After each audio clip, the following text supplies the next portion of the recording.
I came home unannounced on Christmas Eve.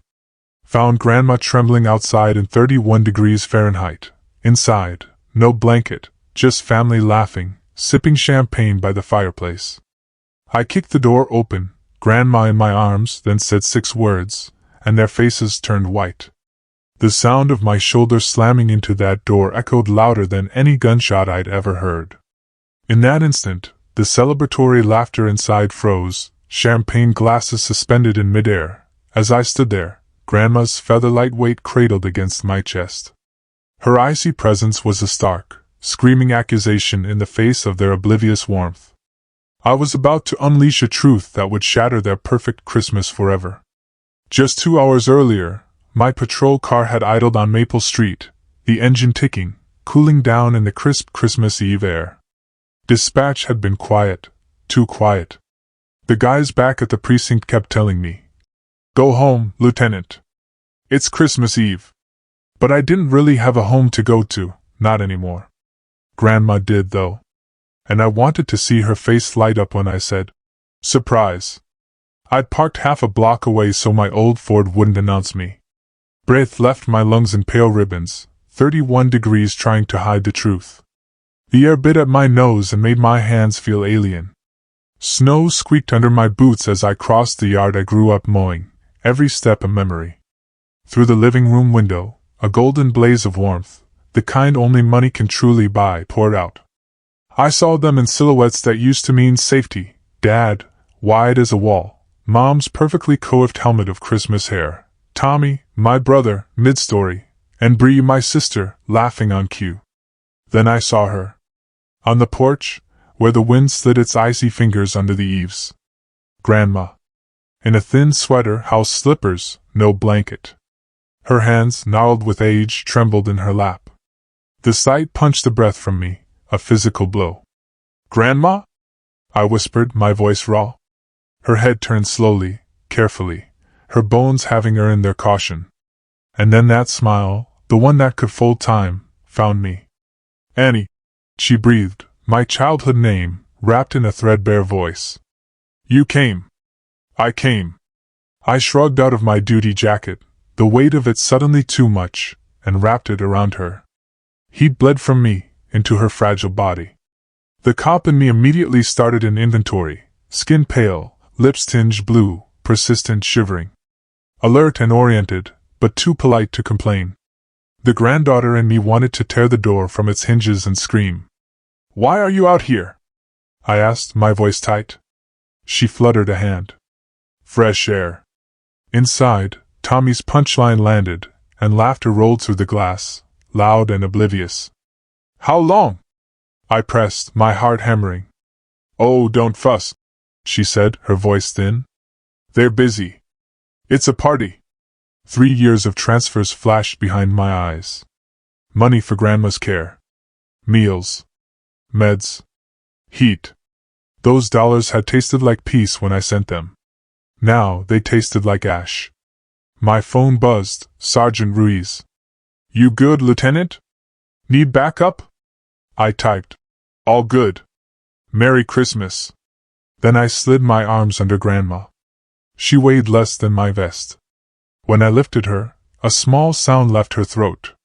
Not pain, but pure, unadulterated relief. "Annie, dear," she breathed. "Your mother will be cross." "She'll," I said, a promise in the word. The door handle gave nothing. Locked. Of course. The house that kept the heat in, kept us out. I set Grandma against my chest and knocked. 3 measured raps. Footsteps. The deadbolt slid. The door opened 4 inches, just wide enough for manners. Mom's face filled the crack, lipstick a brave holiday red. For a heartbeat, she didn't understand what she was seeing. Then her expression arranged itself, surprise, then annoyance, then that brittle smile that had tucked me in and cut me down for years. "Anna," she said, "you should have told us. I wanted to see Grandma." "She's resting," Mom said, completely devoid of warmth. Her eyes flicked past me. "She likes the porch." Dad leaned into view, chin set. "Lose the attitude," he said. "It's Christmas." Tommy's grin arrived, then faltered, his gaze catching on my jacket around Grandma's shoulders. Bree hovered behind them, an apology dying on her tongue. I didn't answer. There wasn't an answer that wouldn't start a fire I couldn't put out. I shifted my weight, set my heel, and drove my shoulder into the wood. The frame cracked, then swung inward. A wave of warmth rolled over me, thick with cinnamon and roast. Steam lifted where winter met hearth, enveloping Grandma. Conversation died like a candle under glass. I stepped over the threshold, letting my badge hang where they couldn't miss it. I didn't raise my voice. "Move," I said, and the wall of my family split, Mom to one side, Dad to the other, my siblings backing up with champagne glasses clutched like talismans. The living room looked smaller than memory. Stockings with names hung on the mantel: Dad, Mom, Tommy, Bree. No stocking for Grandma. The omission roared louder than the fire. Tommy tried first. "Annie, we were just, don't." I cut him off. Bree's eyes shone. "We didn't mean don't." Silence gathered between us like black ice. I heard the thermostat click. I heard Grandma's teeth chatter once, then settle. I heard my own heart knock in my throat. The cop in me counted details for a report I never wanted to write. Environment warm and festive. Victim found outside at 31 Fahrenheit without adequate covering. Family present. Signs of neglect. Funding provided by reporting party. The granddaughter and me saw a summer memory. A blanket fort, thunder outside, a flashlight under our chins while Grandma turned shadows into stories that made fear gentle. Those two selves stood shoulder to shoulder and agreed on one word: enough. I adjusted my grip and faced them. Their eyes skittered, looking anywhere but at the truth in my arms. I let the silence stretch, thick with unspoken accusations. When I finally spoke, my voice was steady, the kind that carries in courtrooms. I spoke 6 words. The air changed. The room shrank. Champagne dulled. Someone whispered, "Oh God." Dad's mouth opened and closed. Mom's hand flew to her pearls. Tommy swore. Bree started to cry. I didn't wait for their defense. I shifted Grandma higher against my chest and turned toward the door. Winter reached in as I opened it. Behind me, the house crackled with a new kind of fire, the kind that eats through stories and leaves only facts. Outside, the night swallowed us in quiet. Snow pebbled the sidewalk with a soft hiss. I tucked Grandma closer and let the breath I'd been holding go. "Where to, Annie?" Grandma asked, her voice faint against my jacket. "Someplace that remembers what the word family means," I said. We moved through the cold like a promise being kept. By the way, if you're still with me on this wild ride, do me a favor and hit that subscribe button. More unbelievable stories like this are always coming. When I was 9 years old, thunder cracked over our little house on Maple Street. My brother hid under the covers. My sister screamed. And my mother snapped at us to be quiet. But Grandma? She pulled a quilt around her shoulders, grabbed a flashlight, and crawled into the blanket fort I had built in the living room. "Storms," she whispered, shining the light under her chin, "are just the sky telling stories." I forgot to be afraid. That was Grandma's gift. She turned fear into something small enough to hold in your hands. Even after I grew older, even when the world outside got louder and meaner, Grandma was my still point. She made grilled cheese with too much butter. She knew when I was lying, but she let me learn the lesson myself. When my father barked that I was ungrateful, she would tilt her head, lay a hand on my cheek, and say, "You're worth more than anger." It's strange, isn't it? The way love doesn't shout. Love just waits, steady as the ticking of a clock, until you need it. I grew up in a house where shouting was common currency. Dad barked about bills. Mom snapped about appearances. Tommy and Bree learned fast that laughing at his jokes and complimenting her hair got them what they wanted. Me? I asked questions. I pushed back. I signed up for the army, then the academy, and finally the badge. My father said I was embarrassing him by wearing a uniform that wasn't dress blues or a suit. My mother told me no one wanted a daughter who carried a gun instead of a purse. But Grandma? Grandma pinned my cadet badge on with hands that trembled, and her eyes spilled proud tears. "You'll do good," she said, "because you remember what pain feels like." That night, I promised myself she would never feel pain because of me. Fast forward to Christmas Eve, 31 degrees, no blanket, her body shaking like leaves in November. My blood went cold because, in one snapshot, I saw decades of lies. They hadn't just neglected her tonight. They had been erasing her day by day while cashing the checks I sent. It all made sense now: the extra car in the driveway, the remodeled kitchen, the vacations posted online. Meanwhile, Grandma's hands had grown thinner, her clothes older. Every transfer I made in her name had bought them another bottle of champagne. Standing there holding her close, I remembered the countless times she gave me what little she had. When I was 12, she slipped me quarters for the arcade, telling me not to tell Mom. When I was 16 and Dad found out I'd applied for the academy, she sat with me on the porch and told me not to apologize for wanting more. And now she had been sitting out here in the cold because they couldn't be bothered to give her a chair by the fire. "Annie," she murmured against my jacket. "Don't be too hard on them." Her voice cracked something inside me. Too hard? I'd barely begun. I wanted to tell her everything I'd seen in my job, the bruises hidden under sleeves, the silent tears of elders left in squalor, while their children pocketed pensions. We called it elder abuse in the reports, 3 words that carried the weight of felony charges. But behind the words were stories like hers. Souls treated as inconvenient, cast aside while the world pretended not to notice. I had seen strangers do it. Now it was my own blood. And here was the cruel twist: Grandma, even in her suffering, still defended them, still made excuses. That was her way. She believed family could be forgiven, that love was heavier than betrayal. I looked at her small face, lips pale but smiling at me, and I realized why this hurt worse than any crime scene I'd worked. Because she deserved better. Because she had made me the person who wore this badge. And the badge meant nothing if I couldn't defend her. Inside I could still hear the muffled rise and fall of voices, my family laughing, oblivious. The glass walls of warmth and privilege separated them from the frost that had been gnawing at her bones. And something in me hardened. I whispered into her hair. "They'll answer for this, Grandma. I swear it." She patted my chest, weak but steady.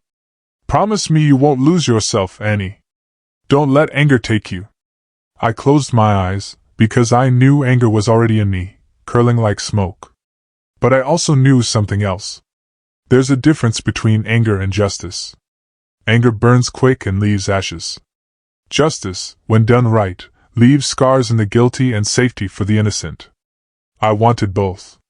That's when I shifted her weight, turned back to the door, and squared my shoulders. For once in my life, I wasn't going to argue or plead or try to make them see me. I was going to make them see her. And when I kicked that door open, I carried not just a frail old woman, but every promise she had ever whispered into my bones. The living room looked the same, but it felt foreign. The tree twinkled in gold ribbons, presents stacked high beneath. Stockings lined the mantel, Dad, Mom, Tommy, Bree. But no stocking for Grandma. That detail sliced through me sharper than any blade. Dad set his glass down with deliberate force, like a judge with a gavel. "Anna," he said, his voice dipped in disdain. "What's the meaning of this?" I adjusted my hold on Grandma and let my badge glint under the firelight. "The meaning," I said evenly, "is that she's freezing on your porch while you toast yourselves." Mom gasped as though I had cursed. "That's not fair." "She wanted air." Grandma stirred in my arms. "Don't fuss, Annie." "Quiet, Grandma," I said softly, then louder to them. "Air? 31 degrees isn't air. It's a death sentence." Tommy chuckled nervously. "Come on, sis. Don't be so dramatic. We just stepped away for a second." I cut him off. "I've seen hypothermia take people half her age in half that time." My eyes scanned the room, taking inventory like I would on a call, flushed cheeks from drink, uneaten food on plates, laughter residue in the air. You were in here sipping champagne while she shook like a leaf. Bree wrung her hands. We didn't mean, intent doesn't matter. I snapped. Impact does. I shifted Grandma, her head resting against me, and caught the tremor in her lips. Dad crossed his arms. You always were dramatic. Always looking for a fight. This is Christmas Eve. Don't come barging in here accusing your family. I met his stare. Family protects the vulnerable. Family doesn't leave them on a porch like forgotten furniture. For a moment, no one spoke. The fire cracked. Mom's hand clutched her necklace. Tommy poured himself another drink, as though alcohol could drown accountability. Grandma whispered, Please, Annie, it's not worth. But it was worth everything. I scanned the stockings again, the names in embroidered red. The absence of hers screamed louder than their protests. You erased her, I said, my voice shaking, not with weakness, but with fury. You've been erasing her for years. Mom frowned. We haven't. You think I don't notice? I snapped. All the transfers I made for her care? Where did it go? Because it didn't buy her warmth. It bought your vacations, your remodels, your champagne. Tommy raised his glass. Now hold on, shut up, I said, sharper than I meant, but true all the same. Dad slammed his hand against the armrest. You don't talk to your brother that way in my house. Asterisk your asterisk house? I barked a laugh. Built on my money. Money I sent for her. You paraded it as generosity while treating her like a burden. Silence thickened. The kind that falls in interrogation rooms just before a confession cracks. Bree started to cry. We thought you'd never know. There it was. The slip. You're right, I said. I didn't know. Not until tonight. But now I do. And now there's no going back. Dad straightened, trying to reclaim control. You're not going to lecture us in our home. Put her down. Go back to your shift and mind your own damn business. That was it. The line between cop and granddaughter fused. This is my business. It became my business the second I saw her lips turning blue while you toasted yourselves. I let the words fall like a gavel. Elder abuse. Tommy snorted. Oh, give me a break. Elder abuse? Elder abuse. I repeated louder, colder. It's a charge. A felony. Neglect of a dependent adult. And I've got enough evidence right here to start the report. Their faces shifted then. Pale, tight. The smugness leaking out like air from a punctured tire. Mom whispered, Anna, please. I held her gaze. You wanted air. Let's see how you breathe when the law knocks on your door. The silence that followed was different now.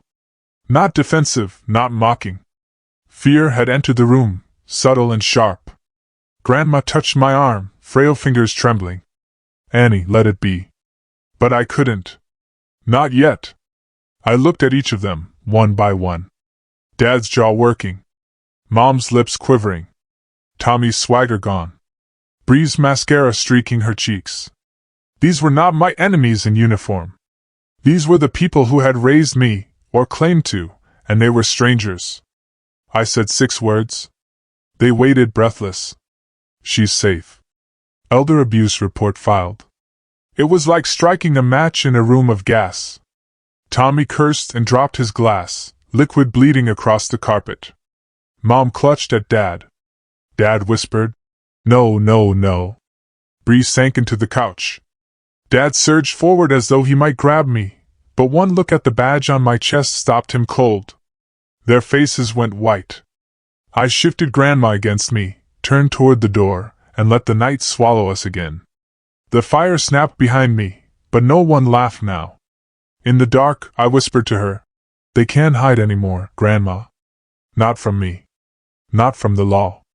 The cold bit deeper as I stepped off the porch. My boots cracked the ice that had formed along the steps, each sound sharp, final.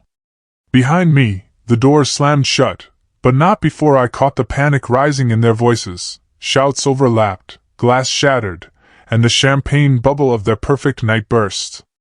Grandma stirred in my arms. "Annie," she whispered, "put me down. I can walk." "No," I said firmly. "You've walked enough. Tonight I carry you." She sighed, her head resting against my shoulder like it had all those nights I'd fallen asleep against her on the couch as a child. "They didn't mean harm," she murmured. My jaw tightened. Intent doesn't erase consequences. The snow squeaked under us as I crossed the yard, heading for my car. My cruiser sat half a block down, its black and white frame catching the glow of Christmas lights strung across porches. Neighbors peeked through curtains as we passed. They saw the badge, the old woman in my arms, and the storm on my face, and they turned away, pretending not to notice, just like always. When I eased Grandma into the passenger seat, she flinched at the cold vinyl. I cranked the heater until it roared, and only then did I allow myself to breathe. Dispatch buzzed faintly on the radio, routine calls, domestic disputes, noise complaints. Nothing out of the ordinary. But inside me, everything had shifted. I looked at Grandma's thin hands folded in her lap, hands that had once kneaded bread, brushed my hair, stitched every Halloween costume I'd ever worn. They trembled now, not just from the cold, but from the weight of what had happened. "You're safe," I told her. "That's all that matters." But my words rang hollow, even to me, because I knew safety wasn't just about the cold. Safety meant dignity, respect, and those had been stripped from her long before tonight. Inside the house, the shouting had turned frantic.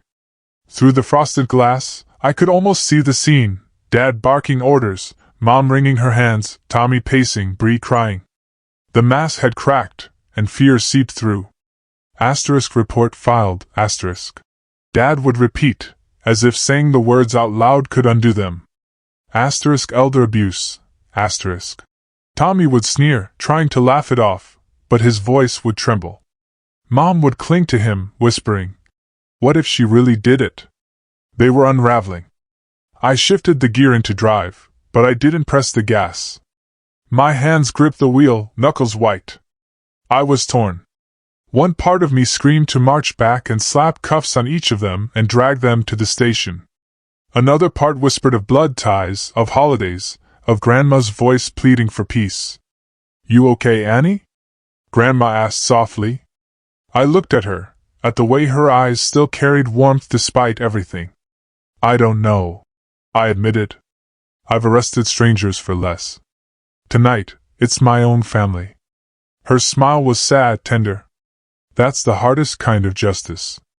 The heater hummed, filling the silence. Outside, snowflakes drifted like falling ash. Back in the house, chaos climbed. I imagined them scrambling, debating whether to chase me, whether to call me back, whether to destroy evidence that was nothing more than the truth of their own neglect. Every second that ticked by, the reality of consequences pressed harder on their chests. And in that moment I realized this was their breaking point, not mine. Theirs. Grandma reached over, her frail fingers brushing my hand. "Don't let hate eat you, Annie. Promise me." Her touch thawed something in me. I closed my eyes, remembering every bedtime story, every bowl of soup, every whispered prayer she'd made for me when the rest of the house was too loud. "I promise to protect you," I said. "That's the only promise I can make." I put the car into gear and pulled away, tires crunching over snow. The house grew smaller in the rearview mirror, its lights still glowing like nothing had changed. But inside I knew everything had. Half a mile down, I pulled into the precinct lot. The building stood quiet, wreaths on the doors, but the duty light glowed steady. I carried Grandma inside, where warmth wrapped around us, not just from heaters, but from the nods of officers who lifted their chins in silent respect. "Ollie," one of them said. "You good?" I looked down at her, then back up. "We're good," I said. Behind me, somewhere in that house, my family was still unraveling.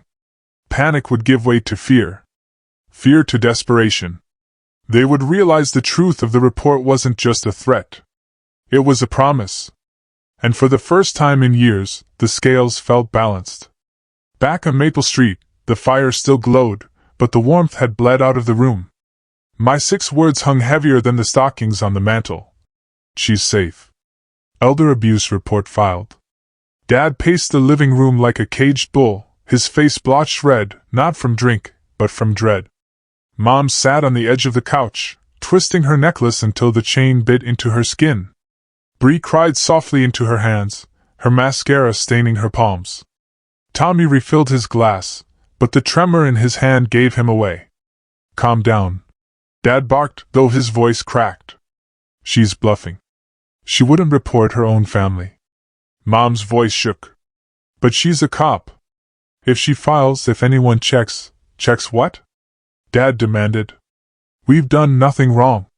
But the lie collapsed under its own weight. Silence. Each of them knew the truth. They had left her out there not once, not twice, but countless nights, excusing it as quiet time. The money that should have bought her comfort had bought them indulgence instead. Bree whispered, Dad, she had her badge on. I saw it. She meant it. Tommy slammed his drink down. We'll talk to her. We'll make her stop. How? Bree asked, her voice broken. She looked at us like we were strangers. She made us strangers. Dad growled. The 6 words echoed in every corner of that house. Elder abuse. Report filed. It wasn't just a phrase. It was a verdict waiting to drop. At the precinct, the air smelled of burnt coffee and pine-scented air freshener. A half-eaten tray of cookies sat on the counter, foil crinkled. The Christmas shift was always slow, but officers still moved with purpose, boots heavy on the linoleum. I settled Grandma into the breakroom chair, wrapping a blanket around her shoulders. Officer Daniels brought her a mug of cocoa, steam curling in the air. For you, ma'am, he said gently. Her eyes twinkled, shy but grateful. Thank you, young man. Daniels grinned. Around here, everyone's grandma on Christmas. The words softened her. For the first time that night, she looked less like a victim and more like herself. She smiled, small but real. I stood in the doorway, watching. Pride and guilt twisted together in me. Pride because she was finally safe. Guilt because I hadn't seen it sooner. Lieutenant Rees called from the duty desk. You want me to log a report? The question tightened something inside me. I had said it. I had meant it. But now, the paperwork. The chain reaction. The investigation. That was real. My hand brushed the badge on my chest. I thought of Dad's face turning pale, Mom's hands trembling. Blood against law. Yes, I said finally, my voice didn't waver. Log it. Rees nodded, already typing. The clack of keys sounded like nails in a coffin. Back at the house, panic mounted. They'll take everything. Mom whispered. The house, the money, our names will be ruined. Tommy grabbed his coat. I'll go talk to her. Dad blocked the door. You'll do nothing. If you show up there, it proves we're guilty. Bree sobbed. But we are guilty. The words fell like stones. None of them wanted to admit it. But the truth sat between them, undeniable. They hadn't seen Grandma as a person. They'd seen her as a burden. Worse, they had seen her as a cover story to fund their comfort. Maybe she won't go through with it, Mom said desperately. Maybe she'll calm down. Dad shook his head. She's not like us. Once she says something, she means it. The 6 words echoed again. She's safe. Elder abuse report filed. And for the first time, they realized the nightmare wasn't outside their door. It was inside their walls. At the station, Grandma sipped cocoa, her hands steadier now. Annie, she said softly, don't ruin your Christmas for me. I crouched in front of her. Grandma, this isn't about Christmas. This is about right and wrong. Her eyes glistened. They're still your family. I swallowed hard. Family doesn't leave you freezing on the porch. She looked down into her cup, her reflection rippling. They'll be scared, Annie. Scared people do foolish things. They should be scared. I said, the words coming out sharper than I intended. She reached for my hand. Her skin was papery, but her grip was firm. Justice matters, but so does mercy. Don't let one bury the other. Her words pierced me. I thought of every call I'd been on, every perp I'd cuffed who begged for a break, every victim who wanted punishment, and every one who wanted forgiveness. Justice and mercy never walked easily together. And now they pulled me in opposite directions. I looked at her, this woman who had carried me through storms with stories, who had stitched love into every seam of my childhood. She deserved justice, but she also deserved peace.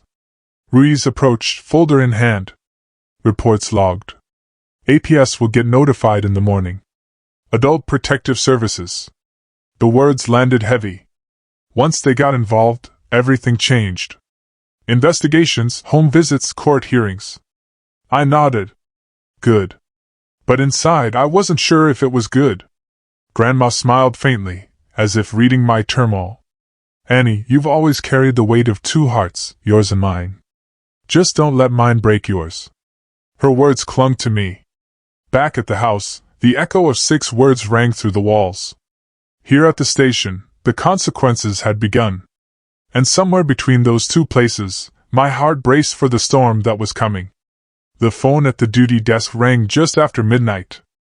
Ruiz picked it up, listened, then glanced at me. It's your folks, he said, covering the receiver. You want me to hang up or? My stomach tightened. They never called me. Not for birthdays, not for graduations, not for anything but obligation. Now, with 6 words hanging over them like a guillotine, suddenly they needed me. I'll take it, I said, and Ruiz handed me the handset. Dad's voice crackled down the line. Anna. Not Annie, never again. Listen, we need to talk. I kept my tone flat. There's nothing to talk about. Yes, there is, he snapped. You can't just file a report and walk away. Do you have any idea what this could do to us? To our name, to our work? Yes, I said. That's the point. Behind him, I heard Mom sobbing. Bree's voice joined, pleading. Tommy cursed, muffled. A symphony of panic. Anna! Mom cried, her voice breaking through. Please, we made a mistake. Just a mistake. Don't let the state tear our family apart over one night. One night? My voice rose before I could stop it. This wasn't one night. This has been years. You've been pocketing money meant for her. You've been leaving her out like garbage while you toast yourselves. We didn't mean. Stop saying you didn't mean it. I snapped. You did it. Over and over. Intent doesn't erase impact. The silence on the line stretched, broken only by Mom's sobbing. Finally, Dad spoke again, quieter. We'll make it right. We'll take care of her. Just tell them not to come. You can fix this, Anna. Your family. That word burned hotter than the fire in their hearth. Family. I looked across the room at Grandma, sitting small in the break room chair, sipping her cocoa. Her eyes met mine, soft and pleading, not for herself, but for them. She shook her head slightly, lips forming words only I could read. Don't destroy them. I closed my eyes. The pull was unbearable, justice dragging me one way, mercy the other. I can't undo what's been filed, I told him. The report is in. APS will follow up. That's the law. Dad swore, the sound ugly and raw. You'll regret this, Anna? No, I said, my voice steady. The only thing I regret is not seeing sooner what you've done. I hung up.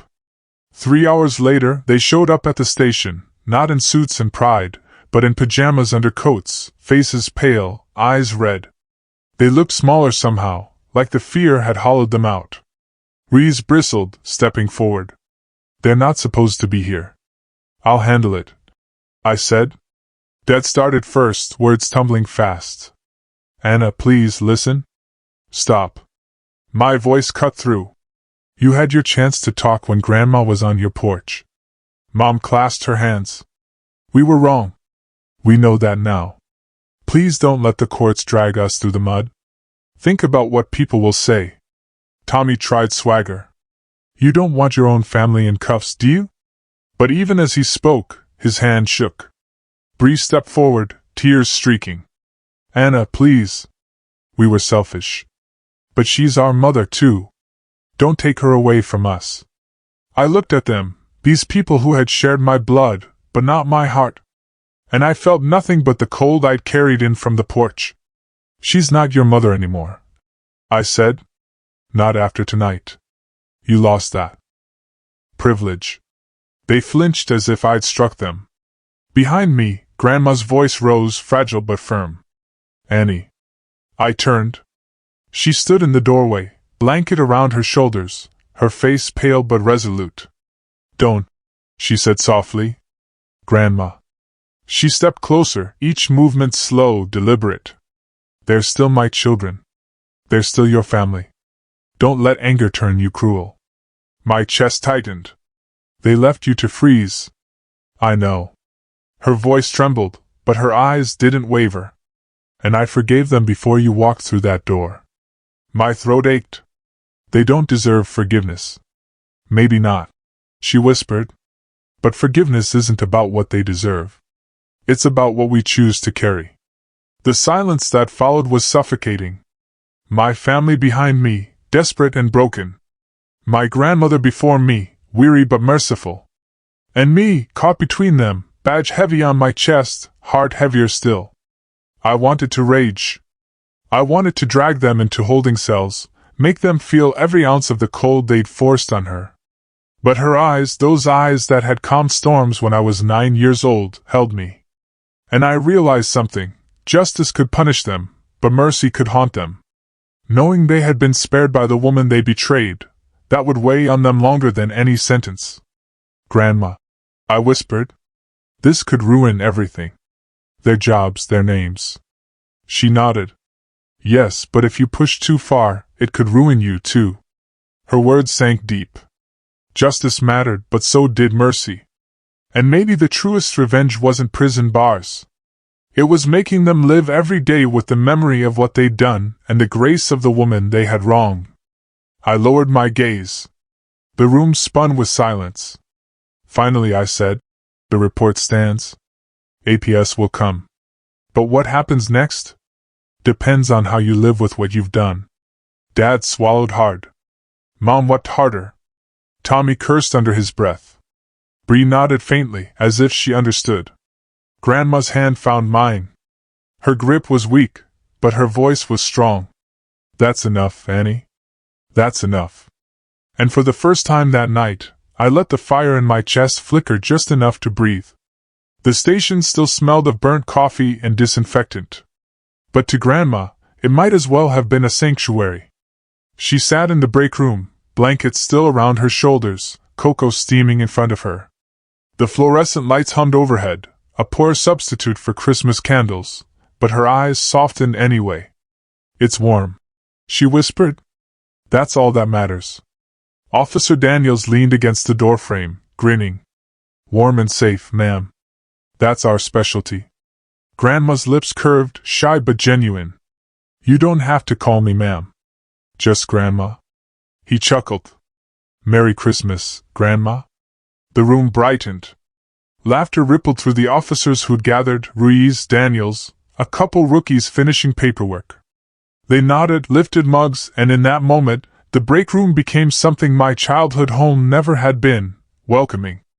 I leaned against the wall, arms crossed, watching. A strange ache rose in my chest. It wasn't sadness exactly. It was relief. Relief that she could still smile, still be seen. Grandma looked around, wonder softening her features. You all have families of your own. Why spend Christmas here? Ruiz shrugged. Somebody's got to keep the city standing.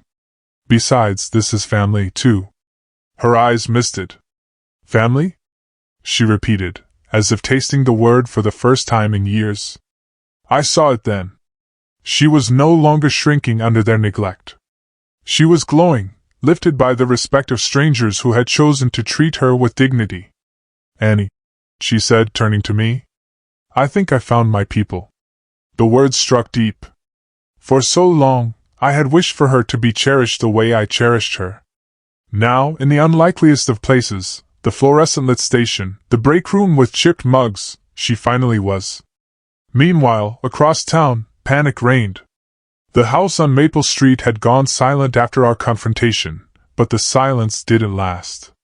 The fear gnawed at them louder than any carol. They imagined APS at their door, investigators combing through bank accounts, neighbors whispering. Mom sat hunched in her chair, murmuring prayers. Dad called contacts, searching for a way to smother the report.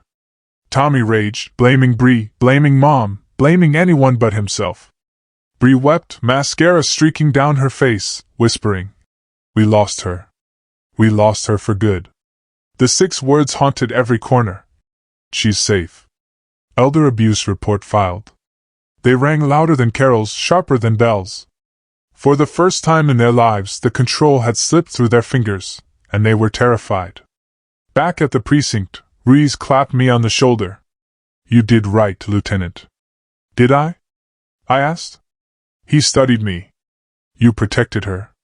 That's the job. That's the oath. Doesn't matter if it's a stranger or your own blood.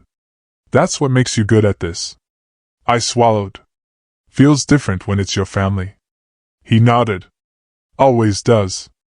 But family isn't about blood. It's about who shows up." I looked across the room at Grandma, laughing gently as Daniels told a story about chasing a shoplifter who got stuck in a vent. She was safe, wrapped in warmth and attention, finally at the center instead of the edge. Family. Later, I walked Grandma down the hall, the hum of the station echoing like a lullaby. "You'll sleep here tonight," I told her.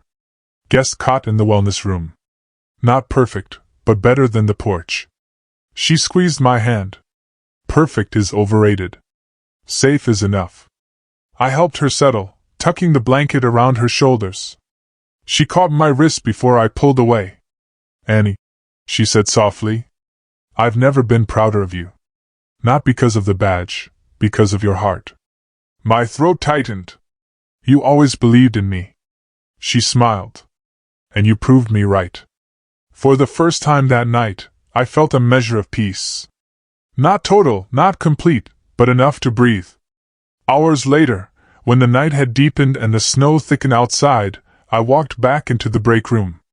The rookies were asleep at their desks, Reese snoring lightly in his chair. The world was quiet. I sat alone, head in my hands, and whispered to the silence, "She's safe." And this time, it wasn't a warning. It was a truth. Morning light seeped through the precinct blinds, pale and gray. Snow still clung to the cruiser roofs outside, muffling the city in a quiet that felt unnatural. Christmas Day. For most, it meant gifts and laughter. For me, it meant waiting. Grandma stirred awake in the wellness room, her hair silver against the pillow, a faint smile tugging at her lips as if she had dreamed of kinder places. She looked at peace. I wanted to freeze that image, hold it forever, because I knew what waited outside wasn't peace at all. It was fallout. At 9 a.m., the phone rang. Reese answered, listened, then looked at me. "APS," he said. "They're sending an agent.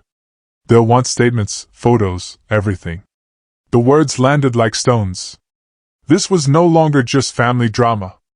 This was official. I went in to tell her. Grandma sat up slowly, pulling the blanket around her shoulders. "They're coming, aren't they?" she asked gently. "Yes." Her eyes searched mine. "You won't stop it?" I shook my head. "I can't. And I won't." She exhaled, long and steady. "Then let it come." On Maple Street, the panic had curdled into dread. Dad paced, phone glued to his ear, but no one answered. His contacts couldn't shield him this time. Mom sat silent, staring at the untouched tree. Tommy drank himself into a stupor while Bree begged them all to do something. "What if they take her away from us forever?" Mom whispered. "She's already gone," Bree said bitterly. "And she's never coming back." The 6 words still haunted the house. "She's safe." Elder abuse report filed. They rang louder than carols, sharper than bells. For the first time in their lives, the control had slipped through their fingers, and they were terrified. At the precinct, the APS agent arrived just past noon. A woman in her 40s, sharp eyes softened by years of listening. She shook my hand, then crouched in front of Grandma. "Ma'am," she said gently, "I'm here to make sure you're okay. May I ask you some questions?" Grandma nodded, calm. "Ask what you need." I stayed close as the agent checked her for signs of neglect: thin sweater, weight loss, bruises. The toll of long winters endured without care. Each answer added weight to the report. The agent's pen scratched across paper, each stroke sealing what I had known in my bones. My family had failed her. When it was done, Grandma sipped the tea they brought her. "What happens now?" she asked. The agent folded her hands. "We'll investigate further. Home visits, financial reviews, interviews. If neglect is confirmed, there may be charges." Grandma's gaze drifted toward me. "And if I don't want charges?" The agent paused. "That will carry weight. But the state still has a duty. Elder abuse is serious." Grandma nodded, as if she had expected nothing less. She turned back to me, her eyes heavy with both love and sorrow. "Annie, I told you not to destroy them." I clenched my fists. "I didn't. They destroyed themselves." By evening, the story had spread among neighbors. Whispers moved faster than snowplows. The image of my parents, proud hosts of Christmas Eve, was now shadowed by rumors. Asterisk, they left her outside. The police were called. The daughter filed a report. Asterisk, their names carried weight in that town. Now weight dragged them down. I heard through colleagues that Dad had shouted at a neighbor who asked if the rumors were true. Tommy hadn't been seen all day. Bree had called a friend in tears. Mom hadn't left the house at all. Consequences had begun, and there was nothing they could do to stop it. Back at the station, Grandma joined the officers for dinner. They brought in takeout pizza, fried chicken, nothing fancy. But the way they pulled chairs close, shared stories, and clapped her on the shoulder made it feel like more than a meal. She laughed at their jokes, eyes sparkling. She even told one of her old stories, the one about me at age 6, putting on her glasses and declaring myself chief of police. The room erupted in laughter. I sat back, watching her glow in a way she hadn't in years. And yet guilt tugged at me. Justice was moving forward. My family's lives were unraveling, and she was still asking me not to let hate consume me. "Annie," she said, when the others drifted away, "you can't carry both anger and love. Choose love, or the anger will hollow you out." I swallowed. "But they deserve to pay." "They will," she said. "But let the weight of what they've lost be punishment enough." Her words echoed. And for the first time, I wondered if the true aftermath wasn't about what the law would do to them. It was about what their guilt would do. Because guilt lingers. Guilt haunts. Guilt is a prison without bars. As I looked into her eyes, I realized maybe that was the justice she wanted all along. The days that followed felt different. Not just because of the snow that blanketed the town, muffling every sound, but because something in the air had shifted. News spread in whispers. Asterisk, did you hear? The Tran family is under investigation. Asterisk, the same neighbors who once envied their champagne parties now crossed the street to avoid them. The reputation they had guarded so fiercely was crumbling, not with an explosion, but with a slow, relentless unraveling. Dad stopped going to work. Mom closed the curtains and pretended no one could see through them. Tommy raged, his voice carrying into the street. Bree was the only one who cried in public, her sobs echoing down the block like an unending apology. 6 words had done this. "She's safe." Elder abuse report filed. Words they would hear in their heads every time the phone rang, every time a neighbor looked too long, every time guilt clawed at their chests. And I didn't need to add a thing. Their punishment was living in the shadow of their own choices. At the precinct, Grandma's world was expanding. Officers brought her cookies from home. The rookies asked her advice on life and love as if she were their own grandmother. She took to the role naturally, offering wisdom with that gentle humor that had carried me through storms. "This place," she said one evening, "feels like family." Her words pierced me, not because they hurt, but because they healed. She wasn't invisible here. She wasn't a burden. She was seen. She was valued. She was loved. For years I had thought my duty was to shield her from harm. But maybe the truer duty was to bring her into the light where others could love her, too. The APS investigation moved forward. Agents reviewed bank statements, conducted interviews, asked neighbors about what they'd seen. There would be consequences. Mandatory oversight, financial restrictions, perhaps even charges. My family would never escape the stain. But I didn't feel triumph. Not anymore. Just a deep, steady calm. Grandma sat beside me in the break room, her hand over mine. "You've done enough," she said. "Have I?" I asked. "Yes." Her smile was soft. "The law will take care of what it must. Let their guilt take care of the rest." I nodded, finally understanding. Justice wasn't about vengeance. It was about balance. And balance had been restored. On New Year's Eve, a week after the night everything changed, the precinct gathered again. Pizza boxes stacked on tables, laughter filling the air. Someone had strung lights around the break room doorway.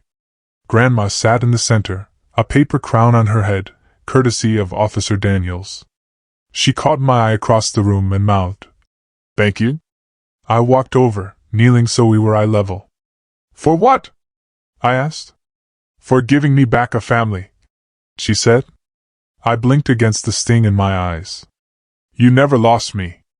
"I know," she said. "But now I know I'll never be alone either."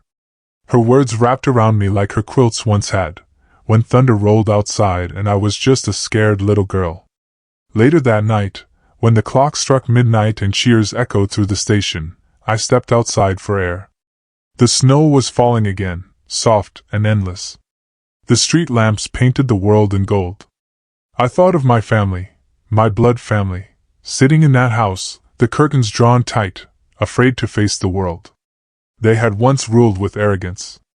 And I thought of Grandma inside, surrounded by warmth and laughter, finally cherished the way she always should have been. That was justice. That was mercy. That was enough. As I drove Grandma home, not to Maple Street, but to my own place where she would live from then on, she fell asleep in the passenger seat, her face peaceful. I whispered to the night, "She's safe." And this time, the words weren't a warning or a threat. They were a promise. Stories like this aren't just about families breaking. They're about choices. The choice to protect, the choice to forgive, the choice to redefine what family really means. If you've ever felt unseen, if you've ever had to fight to protect someone you love, know this: justice and mercy can walk together. And sometimes the strongest revenge isn't shouting or punishment. It's building a new life where love wins. Have you ever been through something like this, where you had to redefine family in the face of betrayal? Tell me what you think in the comments below. I really want to know.